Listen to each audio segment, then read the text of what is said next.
الو سلام آقای دکتر. سلام بفرمایید خانم. خسته نباشین. ببخشید فقط آقای دکتر از حضور می‌خواستم ازتون بپرسم که دلیل این که زن در طول تاریخ چرا انقدر زیر سوال بوده و همیشه نقش دوم رو در طول تاریخ داشته، در موردش اگه بتونید مختصر مفیدی توضیح بدید من ممنونتون میشم. من مختصر میتونم مفید نه. بذارید از خیلی ساده است. دو تا دلیل اصلی و اساسی داشت.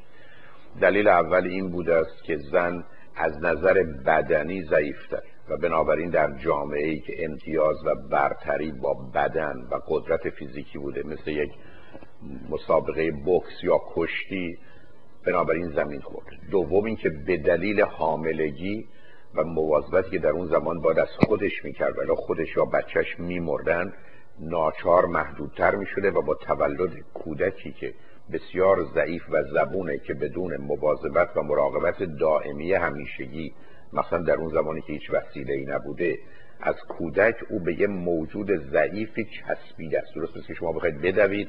در این حال یه بچه کوچولو هم با شما باشه که نمیتونه بدوه، بنابراین مانع دویدن شما میشه. نتیجتاً دو تا عامل اصلی و اساسی، یکی توانایی جنسی برابر رو با مرد نداشته، جسمی برابر رو با مرد نداشته، و دوم مسئله تولد، اون هم در گذشته‌ای که مردم نمیدونستن چرا و به چه دلیل حامله میشن و بنابراین یه زن تقریبا از زمانی که 2 سال بعد از اینکه عادت ماهانه شروع شد همینطور حامله بود یا بچه داشت شیر میداد و بنابراین تا زمانی که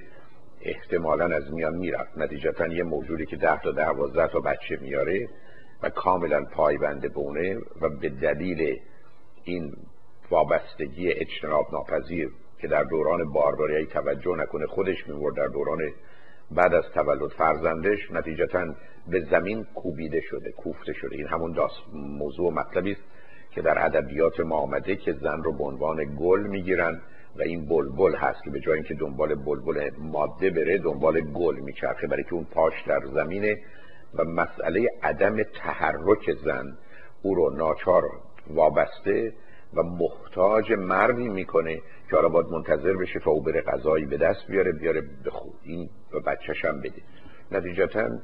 در طول تاریخ این ضعف و زبونی فیزیکی و این وابستگی کودک به مادر زمینه ای رو فراهم کرده برای که ما در جوامع با این مشکل روبرو باشیم و با گذشت زمان که یک نیروی بدنی امروز فقط 2% انرژی جهان رو تأمین میکنه، 98%ش رو ماشین‌آلات تولید میکنن و از جانب دیگه ماجرای 12 تا بچه به 1-2 تا بچه رسیده، اونم بدون اینکه این همه وابستگی ها باشه و تازه کوتاه مدت هست، زمینه رو فراهم کرده که زن بتونه به نوعی از آزادی و برابری که مرد در طول تاریخ داشته، حالا بر اساس هر تعریفی که از برسه و نزدیکتر بشه.